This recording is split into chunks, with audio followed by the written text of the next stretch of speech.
සුබ දවසක් වේවා ඔයගොල්ලන්ට. අද ඔයගොල්ලෝ එකතු වෙලා ඉන්නේ මගේ academic performances කියන YouTube channel එක හරහා මගේ video tutorial series එකට. ඔයගොල්ලෝ දැනටමත් දන්නවා මම විවිධ වර්ගයේ tutorials ගේනවා. web designing, web development, programming, ඒ වගේම රජයේ විභාග වලට අවශ්‍ය කරන සාමාන්‍ය දැනීම වගේ විවිධ වර්ගයේ ක්ෂේත්‍ර පිළිබඳව ඔයගොල්ලන්ට video tutorials ගේනවා. ඔයගොල්ලෝ job එකක් කරන කෙනෙක් වුණත්, ඉස්කෝලේ යන කෙනෙක් වුණත් ඉතාම වැදගත් වෙනවා මගේ මේ video tutorial series එක හරහා එකතු වෙමින්. මොකද ඔයගොල්ලන්ගේ දැනුම වැඩි දියුණු කර ගැනීමේ හැකියාව තියෙනවා. ඔයගොල්ලෝ තාම මගේ YouTube channel එක subscribe කරලා නැත්නම් subscribe කරන්න. subscribe කරලා පල්ලෙහා තියෙන bell icon එකත් click කරන්න. එතකොට මම අලුතෙන් video tutorial එකක් දාපු ගමන් ඔයගොල්ලන්ට ඒක notify කර ගැනීමේ හැකියාව තියෙනවා. හරි. අද මම ඔයගොල්ලන්ට ගේන්න යන මාතෘකාව තමයි, ඒ කියන්නේ අලුත්ම tutorial series එකක් තමයි අද ගේන්න පටන් ගන්නෙ. මේක තමයි data warehousing ගැන video tutorial series එකක්. ඔයගොල්ලෝ සමහර අය දන්නවා ඇති data warehousing කියන්නේ මොකක්ද කියලා. සමහර අය දන්නේ නැතුව ඇති. ඔයගොල්ලෝ database ගැන ඔයගොල්ලන්ට යම් අදහසක් ඇති. database එකක් කියන්නේ මොකක් හරි ආයතනයක හරි ඔයගොල්ලන්ගේ හරි ඕනම තැනක තොරතුරු ගබඩා කරන්න තබා ගන්න මෙවලමක් තමයි database එකක් කියලා කියන්නේ. එන්නේ ඒ database ගොඩක තියෙන තොරතුරු පාවිච්චි කරලා අපි පොඩි එක තැනකට centralize කරලා හදාගන්නවට තමයි අපි data warehouse එකක් කියලා කියන්නේ. හරිද? අපි ඉස්සරහට වැඩිදුර විස්තර කතා කරමු කොහොමද මේ data warehouse එකක් හදන්නේ. ඒ වගේ මේ tutorial series එකෙන් ඔයගොල්ලන්ට බිඳුවේ ඉඳන්ම කියලා දෙනවා කොහොමද මොකද්ද data warehouse එකක් කියන්නේ. ඒ වගේම data warehouse එකක් හදන්න යනකොට අපිට විවිධ theories අවශ්‍ය වෙනවා. ඒ කියන්නේ ඔයගොල්ලෝ දන්නවා ඇති ETL කියලා තියෙනවා process එකක්. ඒ කියන්නේ ETL tools, ඒ වගේම කියන්නේ extract, transform, load කියලා. ඒවා කොහොමද කරගන්නේ? ඒ වගේම කොහොමද අපි data warehouse එකක් අපි දන්න software එකක් මාර්ගයෙන් හදාගන්නේ කියලා. මේ tutorial series එකේ අපි පාවිච්චි කරන්නේ SSIS කියන tool එක. ඒ කියන්නේ Microsoft SQL Server Integration Services කියන tool එක තමයි අපි පාවිච්චි කරන්නේ data warehouse එකක් හදාගන්න. හරි, අපි ඉස්සරහට කතා කරමු මේ ගැන. හරි. data warehouse එකක් කියන්නේ මොකක්ද කියලා අපි දැන් ටිකෙන් ටික ඉගෙන ගමු එකින් එක. මේකෙදී ප්‍රධානම වශයෙන් දැන් හිතන්න ඔයගොල්ලන් උදාහරණයක් විදිහට අපි ගන්න. මොකක් හරි සමාගමක් තියෙනවා. ඒ සමාගමේ branches හැමතැනම තියෙනවා. හරි. හැමතැනම ඒ කියන්නේ එක එක රටවල් වල තියෙනවා. අපි උදාහරණයක් ගන්න රුසියාවේ තියෙනවා, ඒ වගේම එංගලන්තේ තියෙනවා, ඒ වගේම ජපානයේ තියෙනවා, නැත්තම් චීනේ තියෙනවා, නැත්තම් ඕස්ට්‍රේලියාවේ, නව ශ්‍රීලන්තේ, ඔහොම ගොඩාක් රටවල් වල තියෙන මේ සමාගම් තියෙනවානේ. එතකොට අන්න ඒ සමාගම් වල තියෙන databases එක වර්ගයේ ඒවා නෙවෙයි. ඒ කියන්නේ විවිධ වර්ගයේ databases තියෙනවා. ඒ කියන්නේ සමහර අය MySQL පාවිච්චි කරලා database හදනවා. සමහර අය SQL server පාවිච්චි කරලා database හදනවා. හරිද? සමහර අය PostgreSQL. සමහර අය file databases වල තියෙනවා. ඒ කියන්නේ CSV වල ගබඩා කරලා තියෙනවා. හරිද? එන වගේ විවිධ වර්ගයේ දත්ත ගබඩා කරලා තියාගන්න විදි තියෙනවා දැනට ලෝකයේ හඳුන්වා දීලා. හරිද? දැන් අපි උදාහරණයක් විදිහට ගමු. හරිද? අපි මෙහෙම කරමු. මේක අඳුර ගන්න ලේසි වෙන්න. හරිද? හරිද? අපි දැන් අපි තියමු ඉංග්ලන්ත. හරිද? ඉංග්ලන්ත වල තියෙනවා එක database එකක්. හරිද? කොහොම තියෙනවා. හරිද? ඊට පස්සේ මම මේකම copy කරගන්නවා.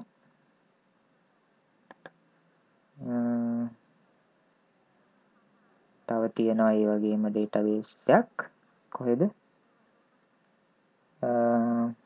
ජපාන්. හරිද? ඊළඟට ඒ වගේම database එකක් තියෙනවා.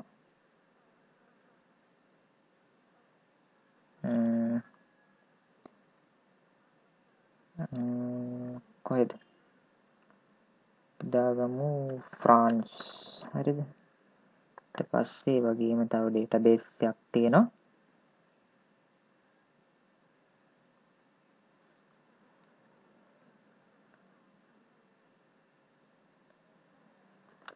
China. හරි. දැන් එතකොට මම විවිධ වර්ගයේ තැන් වල තියෙන databases තමයි මේ තියෙන්නේ. හරි. හැබැයි එකම company එක.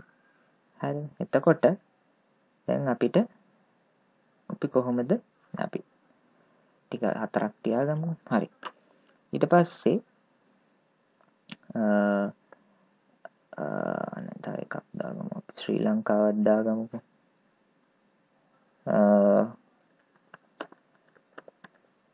හරි. ඊට පස්සේ දැන් මේ වගේ පාවිච්චි කරන විදි වෙනස්. දැන් මේගොල්ලෝ පාවිච්චි කරනවා MySQL.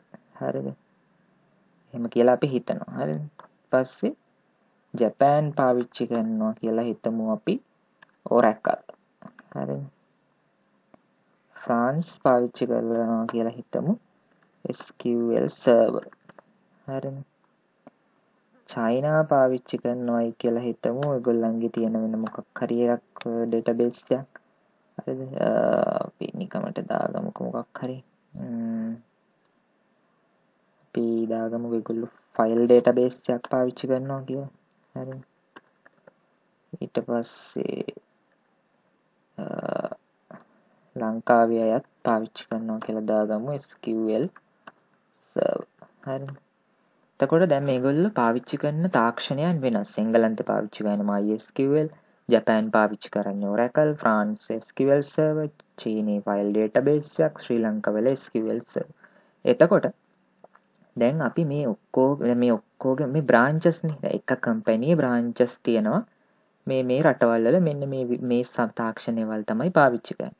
එතකොට දැන් මේකේ දැන් මැනේජ්මන්ට් එක ඉන්නවනේ. ඒ උඩ টොප් මැනේජ්මන්ට් එක ඒගොල්ලෝ තමයි සාමාන්‍යයෙන් බිස්නස් ඩිසිෂන්ස් ගන්නේ. එතකොට ඒගොල්ලන්ට මේ වගේ තියෙන ප්‍රොෆිට්ස් ඒ වගේ ඒවා අපිට දත්ත විශ්ලේෂණය කරන්න අවශ්‍ය වෙනවා. එතකොට මේ ඔක්කොගෙම දත්ත ඕන වෙනවා ඒ මැනේජ්මන්ට් එකට මේ තීරණ ගන්න. හැබැයි ප්‍රශ්නයක් තියෙනවා. මොකද මේගොල්ලෝ පාවිච්චි කරන එක තාක්ෂණයක්, මේගොල්ලෝ පාවිච්චි කරන තව තාක්ෂණයක්. එහෙම මේ රටවල් පහ පාවිච්චි කරන තාක්ෂණ පහක්. කියන්නේ රටවල් පහ කියන්නේ රටවල් පහේ තියෙන ඒගොල්ලන්ගේ බ්‍රාන්චස් පහ පාවිච්චි කරන්නේ තාක්ෂණයන් පහක්. එතකොට මේක කොහොමද එක තාක්ෂණයකට හදාගන්නේ? හරි. එන්න ඒකට තමයි අපි ETL process කියලා කියන්නේ. හරි. ETL process කියලා කියනවා ඒකට. එතකොට ඒ ETL process එක හරහා වෙන්නේ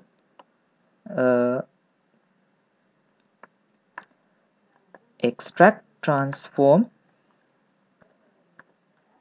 ETL. හරි. ETL process. හරි. ETL process. හරි. මේ process එක හරහා ගිහිල්ලා තමයි මේ හැම එකකම තියෙන දත්ත අපි එක් ආකාරයකට හදාගන්නේ. හරිද?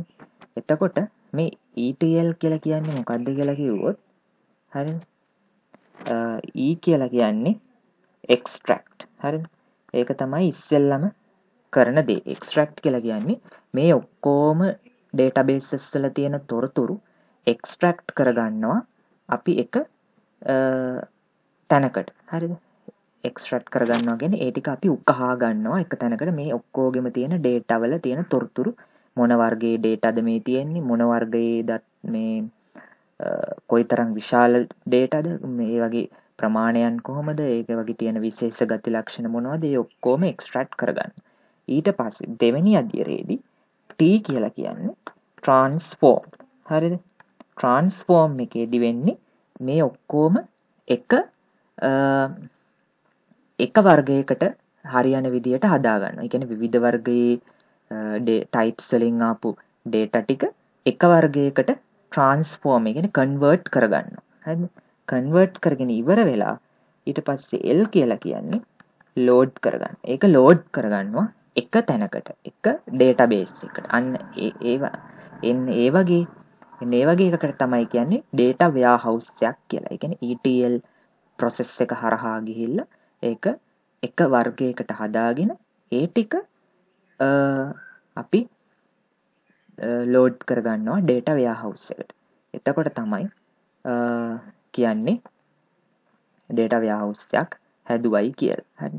දැන් මේකෙදි දැන් මේක ඔහොම තියනකොට ETL process එක හරහා අපිට එකපාරම ඩේටා වෙයාහවුස් එකක් හදන්නත් බෑ. මේක හරහා මුලින්ම අපි එක්ස්ට්‍රැක්ට් කරගෙන ඊට පස්සේ මේ ඩේටා ටික අපිට එන්නේ ස්ටේජින් ඒරියා කියලා එකකට. හරි. ස්ටේජින් ඒරියා. හරි.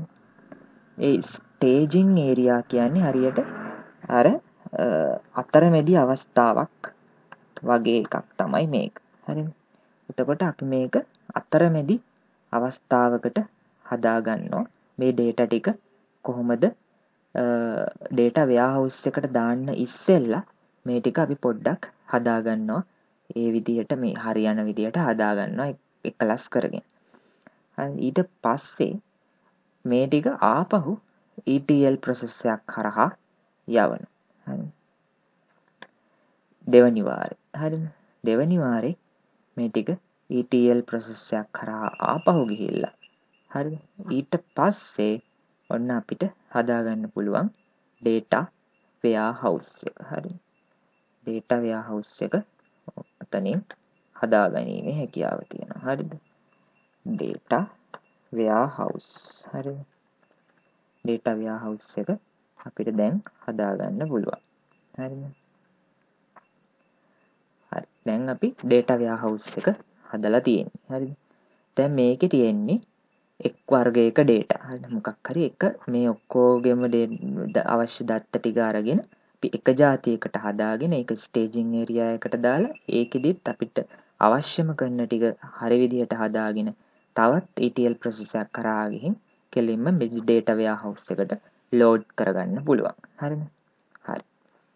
ඊට පස්සේ අපි මේ data warehouse එකෙන් මේ data warehouse එකෙන් අපිට ඊට පස්සේ ඇනලිසිස් කරගන්න අවශ්‍ය කරන දේවල් කීපයක් කරගන්න වෙනවා. හරිද? ඒක කරගන්න අපි මොකද්ද කරන්නේ? මේ SSIS වලම තියෙනවා SSAS කියලා සර්විස් එකක්. ඇනලිටිකල් සර්විස් එකක්. හරිද? එතකොට මේකෙත් කියන්නේ අපි data cubes කියලා. හරි. මේ data cube එකක් අපිට හදාගන්න ඕනේ. මේකේ data දැන් මෙහෙම data warehouse එකක් හැදුවට අපිට ඒක කවදාවත් බලන්න බෑ. view කරන්න බෑ. ඒ කියන්නේ present කරන්න මේ data ටික present කරන්න විදියක් නැහැ. ඒක present කරන්න තමයි අපි මේ data cube එකක් ඉස්සෙල්ලම හදාගන්නේ. හරි. ඒ data cube එකක් හදාගන්නකොට මෙතන කියන්නේ SSAS කියලා. ඒ කියන්නේ analytical service එකක් තමයි මේ හදාගන්නේ. ඊට පස්සේ මේ data cube එකක් හදාගෙන ඒ data cube එකෙන් අපිට පුළුවන් මේක SSRS වලට අපිට convert කරගැනීමේ හැකියාව තියෙනවා. හරිද? ඒ කියන්නේ SSRS කියලා කියන්නේ reporting service එක. හරිද? reporting. හරිද? ඔව්. හරිද? SSRS. හරිද? මේ SSRS එක හරහා තමයි අපි data warehouse එක අපි present කරන්න බලාපොරොත්තු වෙන්නේ management එකට. හරිද? ඒගොල්ලන්ට අවශ්‍ය කරන data බලාගන්න එහෙම. හරිද? අපි මෙන්න මෙහෙම ගමුකෝ. මෙන්න මෙහෙම. මෙතනින් එන්නේ මෙතෙන්ට. ඊට පස්සේ මෙතනින් එනවා මෙතෙන්ට. ඊට පස්සේ මෙතනින් එනවා මෙතෙන්ට. හරිද? ඊට පස්සේ ආයි data warehouse එකට load කරනවා. ඊට පස්සේ මෙතනින්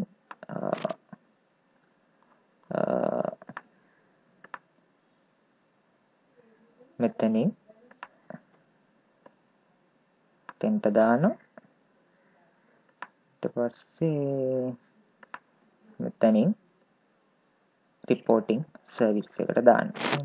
මෙන්න මේ process එකට තමයි අපි කියන්නේ data warehouse එකක් හදනවයි කියලා. හරිද? එතකොට මම මේක ආපහු සාරාංශගත කළොත් විවිධ වර්ගයේ databases වලින් තියෙන data ETL process එක හරහා ETL කියන්නේ extract එක කියන්නේ උකහාගෙන ඒක transform කරනවා එක වර්ගයේ data වලට.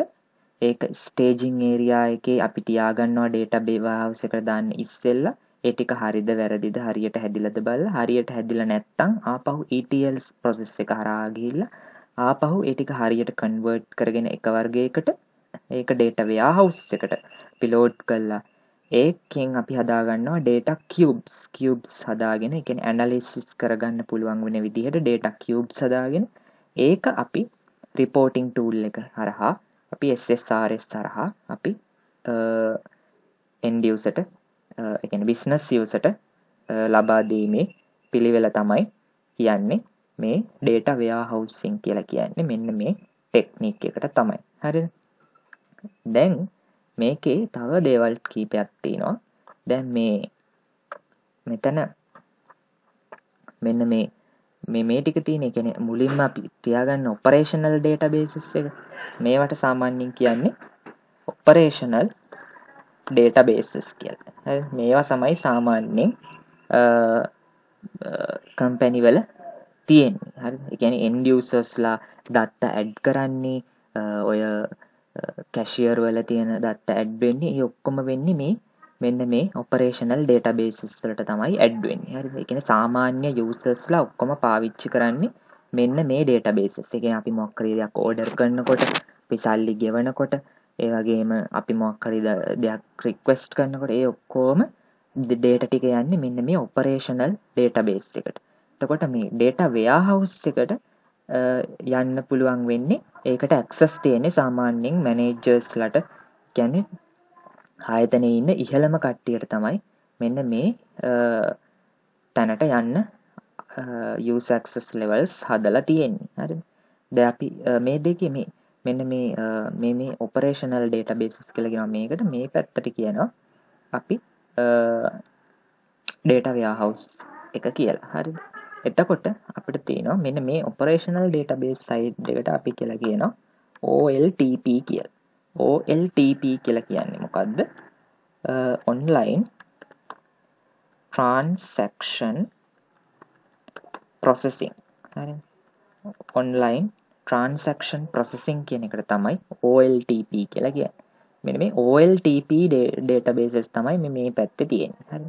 එතකොට මේ පැත්තට කියන්නේ data warehouse එකට අපි කියන්නේ OLAP. ඒ කියන්නේ OLAP කියලා. ඒ කියන්නේ මොකද්ද?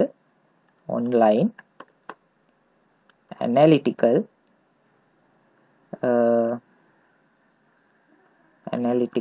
processing කියලා. හරිද? online analytical processing කියලා තමයි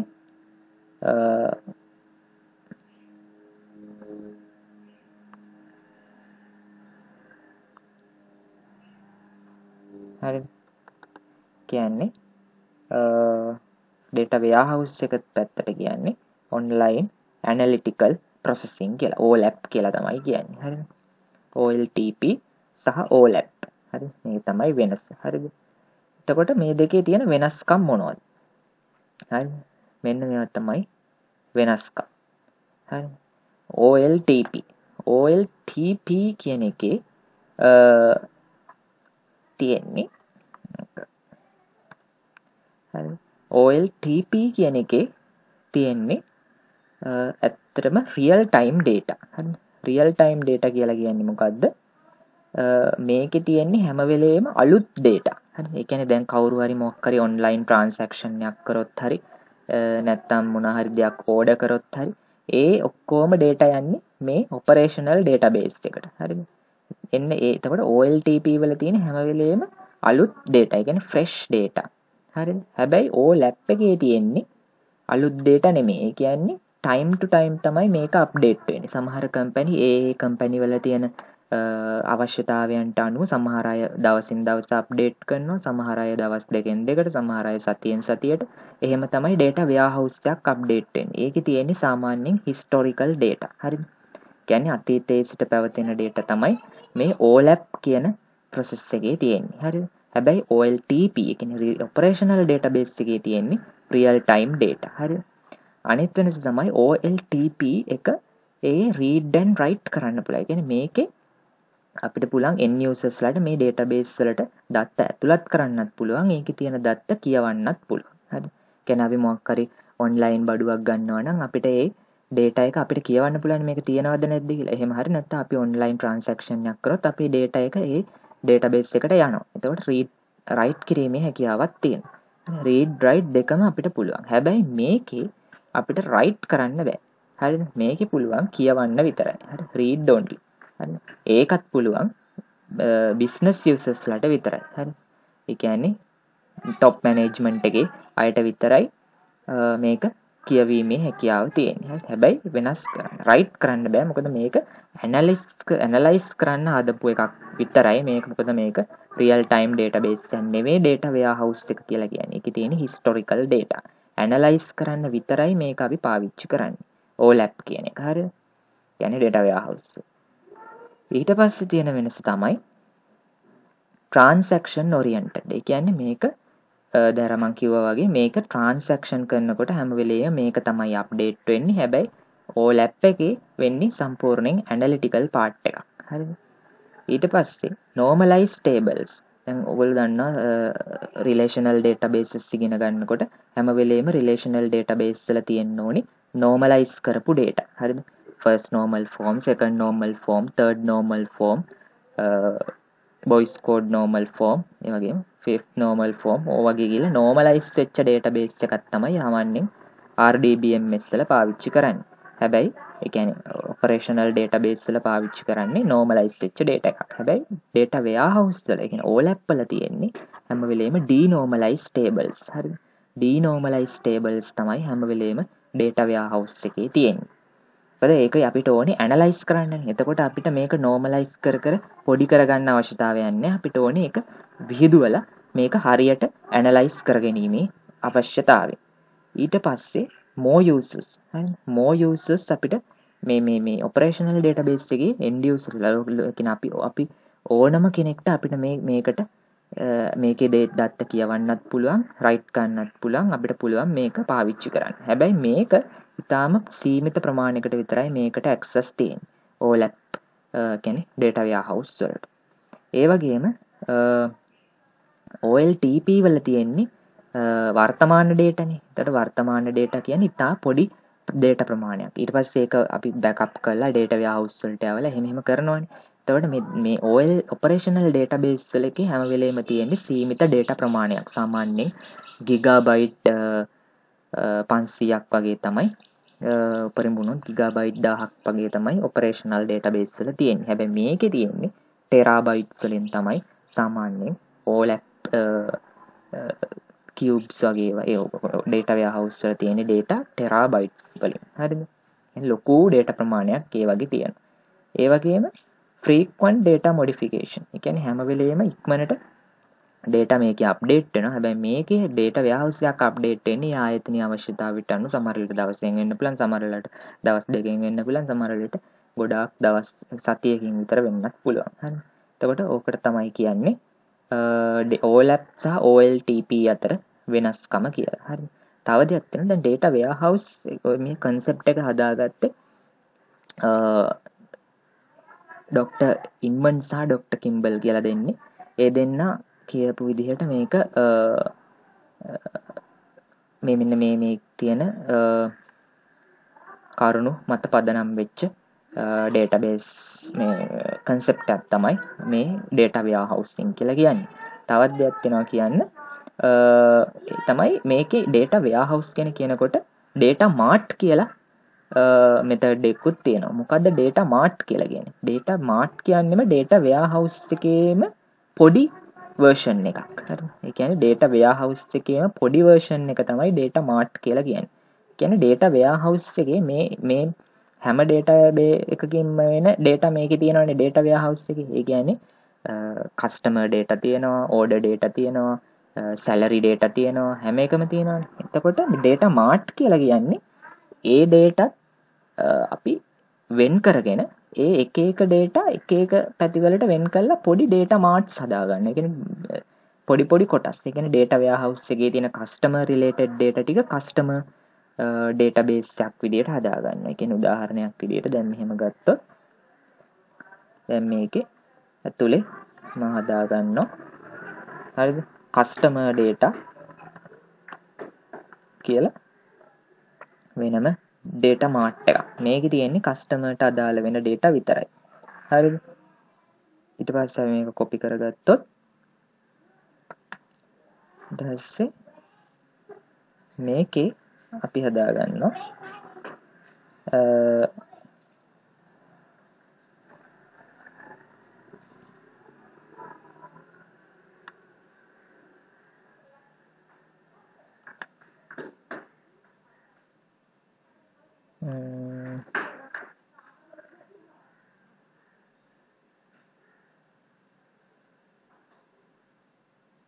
මේක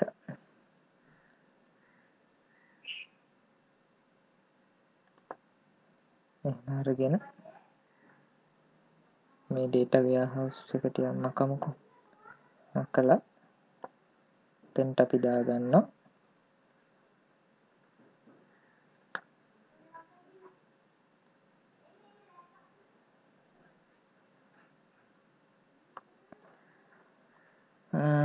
එතනින් දාගමු. එතනින් අපි හදාගන්නවා data mart එකක්. salary data. හරිද? ඊට පස්සේ අපිට පුළුවන් තව data mart එකක් දාගන්න. අපිට දාගන්න පුළුවන් order data කියලා. හරි. එතකොට මෙන්න මේ වගේ ඒ කියන්නේ මේව ස්පෙෂලායිස්ඩ් වෙලා දැන් order data කියන එක ඕන වෙන්නේ ට්‍රාන්සැක්ෂන් එක අපි මොකක් කරේ ඩෙලිවරි කරනවා නම් අන්න ඒ එන්නේ ඩිපාර්ට්මන්ට් එකට. එතකොට ඩෙලිවරි ඩිපාර්ට්මන්ට් එකට තමයි order data එක ඕන වෙන්නේ. ඒකේ මැනේජර්ට. ඒ කියන්නේ order කරපු විදිහ order කරේ කවුද ඒ වගේ විස්තර ඇනලයිස් කරලා බලා ගන්න පුළුවන් වෙන order data කියලා අපි පොඩි වෙනම data mart එකක් හදාගන්න. මොකද එයාට ඕනේ නැහැ salary ඕනෙත් නැහැ. එයාට customer details නම් ටිකක් ඕන වෙනවා. ඒක salary එක මේ කියන්නේ employee salary එක එයාට ඕන වෙන්නේ නැහැ. employee salaries කියන එක එයාට ඕන වෙන්නේ නැහැ. හරි. එතකොට දැන් employee salary එක ඕන වෙන්නේ ඒ ෆයිනෑන්ෂල් ඩිපාර්ට්මන්ට් එකේ මැනේජර්ටනේ. එතකොට එයාට මේක විතරයි ඕනේ. එයාට මේ දෙක ඕන වෙන්නේ නැහැ. order dataයි customer data. එතකොට දැන් data warehouse කියන්නේ මේ ඔක්කොම එකට තියෙන එකනේ. හරිද? එකට තිබ්බොත් ඒ ඔක්කොම එක්කෙනෙක්ට ඇනලයිස් කිරීමේ හැකියාව තියෙනවා. හැබැයි මේ වෙන වෙනම ඩිපාර්ට්මන්ට් වල ඉන්න මැනේජර්ස්ලාට මේ ඔක්කොම එකට තිබ්බොත් ඒගොල්ලන්ට ඒක අමතර ඩේටාක් තියෙනවනේ ඒගොල්ලන්ට ඕන නැති ඩේටා. එතකොට ඕන වෙන ඩේටා ටික විතරක් ගන්න ඕන හින්දා තමයි මේ data mart කියන සංකල්පය ලෝකයේ බිහි වෙලා තියෙන්නේ. හරි. එතකොට මේ data marts කියලා කියන්නේ මේ data warehouse වලම පොඩි version එක. ඒ කියන්නේ subdivide කරලා තියෙනවා එක එක subject එකට අනුව. හරි. ඒ subject එකෙන් subject එකට වෙන වෙනම data marts හදා ගැනීමේ හැකියාව තියෙනවා. හරි. ඊට පස්සේ තව එකක් තමයි මේකේ මේ data mart උයි data warehouse උයි අතර සම්බන්ධය ගත්තොත් ඩොක්ටර් ඉන්මන් සහ ඩොක්ටර් කිම්බල් කියන දෙන්න ඉදිරිපත් කරලා තියෙන concept දෙකක්. ඒකේ ඩොක්ටර් ඉන්මන් කියලා කියන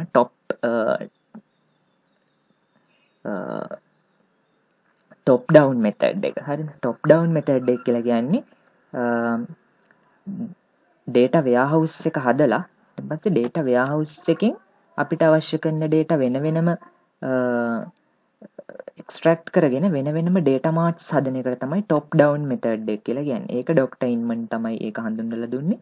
අනිත් මහාචාර්යවරයා තමයි bottom up method එක හඳුන්වලා දුන්නේ. ඒකෙන් වෙන්නේ data mart ඉස්සෙල්ලා හදලා ඊට පස්සේ ඒ ටික එකතු කරලා data warehouse එකක් හදන එක. හරිද? හරි. එතකොට අපි දැන් OLTP operational databases ගැන කතා කළා. ඒ වගේම OLAP online analytical processing ගැන කතා කළා. ඒ වගේම data marts concept එක ගැන කතා කරා. ETL process එක ගැන කතා කළා. ඊට පස්සේ data cubes ගැන කතා කළා. data cubes කියන එක හදලා තමයි reporting services එකට යන්න පුළුවන්. ඊට පස්සේ SSRS තරහා ඒක present කරගන්න පුළුවන් Viva ට. හරිද? හරි. ඔයගොල්ලන්ට ග්‍රාෆ් ගහලා එහෙම ඕන එකක් කරගන්න පුළුවන් මේ රිපෝටිං සර්විස් පාවිච්චි කරලා. හරිද?